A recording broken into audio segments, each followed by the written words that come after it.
the Polestar 2. In this case, it is a dual-motor, all-wheel drive BEV. I'm eager to drive it. Join me today on Family Wheels.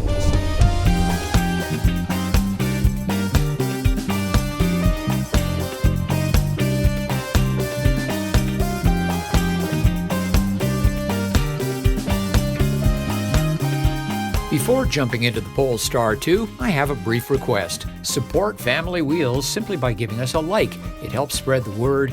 Subscribe and click the little bell so you'll be notified when a review is published, and share your thoughts with me and your fellow viewers by writing a comment. Thanks! The first question is always, what's the range? In fact, there's too much emphasis on it. Range really matters for out-of-town trips, but isn't material in most people's daily driving. Nonetheless, it's good news that range generally is on the rise, with many automakers targeting 400 kilometers, about 250 miles. The Polestar 2 you see here, with dual motors for all-wheel drive, is rated at 400k, 249 miles. The single-motor trim with front-wheel drive uses the same 78 kilowatt-hour battery at a slower rate, giving it an estimated range of 426k, or 265 miles. In design terms, the Polestar is essentially a sedan sitting on a raised suspension with cladding over the wheel arches, a common practice in an industry adapting to buyers' preference for crossovers and SUVs. The overall design is gorgeous, not copying Volvo, yet bearing a resemblance. Think of it as Volvo's cousin that quietly rebelled, became successful on its own, but doesn't lord it over the rest of the family. The car is built in China, but the design is as Swedish as a plate of gravlax. The cabin is Scandinavian, yet contains no teak or leather. Polestar calls its Weave Tech upholstery a vegan luxury fabric alternative to leather. It's described as a water-based PVC material that contains 1% phthalates instead of the typical 35 to 45% across the industry. Our review car, with its two-tone fabric and diamond pattern panels, is classy, not showy. Pay for the Plus Pack, and you can get ventilated leather seats if you want to be that guy at the next climate protest. The upgrade also offers trim in black ash or cleverly reconstructed wood. The Polestar's interior is not without its faults. The big straight-out-of-Volvo touchscreen blocks the typical space for center vents, so they're on top of the dash. The bin between the seats is actually the second cup holder. It's there because the console stretches well behind the shifter, taking up precious space. At least there are useful cubbies on the side, ideal for sunglasses. And on this trim, the seat rake is manually adjusted via a rotary knob that's got a real 70s vibe, is difficult to reach, and stiff to turn. A design element that is easily overlooked is the outside mirrors. They're frameless rather than recessed into a housing. The entire assembly is power adjusted. Polestar says it reduces aerodynamic drag. How long it takes to charge an electric auto is more complicated than the 10 to 80% numbers you might have seen.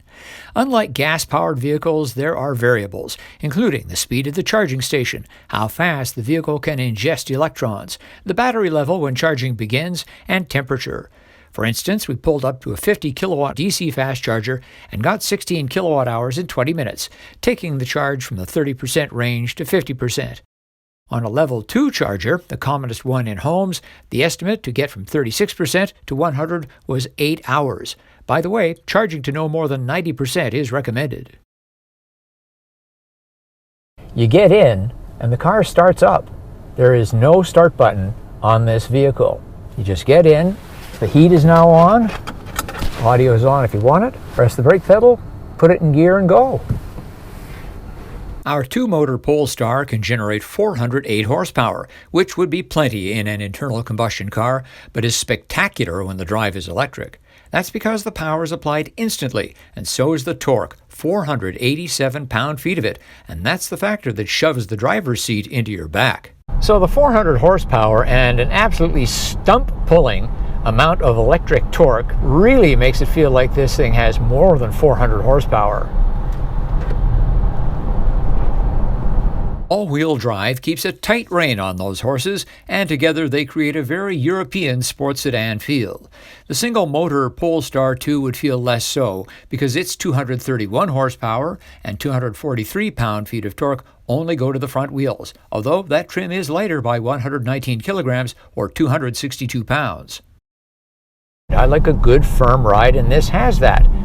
However, every time you hit an imperfection in the road, you get a booming sound inside the car.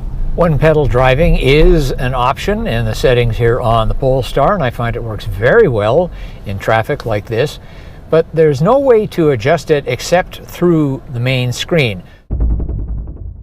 With the Android Automotive operating system integrated right into the car, Android Automotive, not Android Auto, which is an overlay, the integration really helps out in some areas, and particularly with maps. It's the best I've ever used when it comes to maps. You can also control some car functions with it by saying, "Hey Google, turn down the temperature 1 degree." Okay, turning down the temperature. The price of the Polestar 2 is sharply higher since I drove it in the spring of 2022. In Canada, the dual motor is about $2,000 more, the single motor $4,000, and in the US it's $2,000 and $2,500 respectively. The Government of Canada upped its price ceiling, benefiting both trims with a $5,000 rebate. Here in the province of British Columbia, the subsidy has been increased by $1,000 to $4,000 income tested, but only the single motor version is eligible. I was shocked to find the made-in-China Polestar 2 still on the U.S. list, with a potential $7,500 income tax rebate, despite legal changes to encourage domestic production of EVs and their components.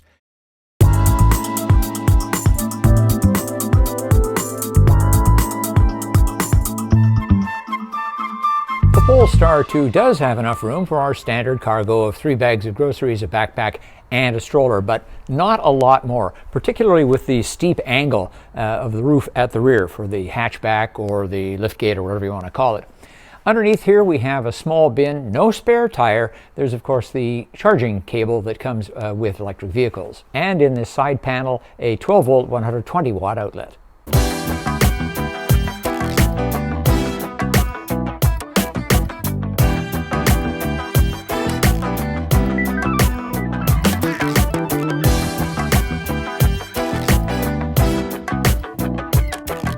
Well, good news in terms of child seats. Our rear-facing child seat, the one that takes up the most space, is behind me. I'm 5 feet 11 inches tall, 180 centimeters, and up front, my knees are not touching the glove box.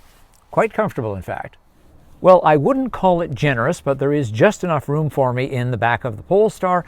My knees are not touching the seat in front of me, and there is just enough headroom as well. As far as niceties in the back seat, the rear seats are not heated. That's a higher specification. You've got to pay more for that. We do have the center HVAC vents and a couple of USB-C ports.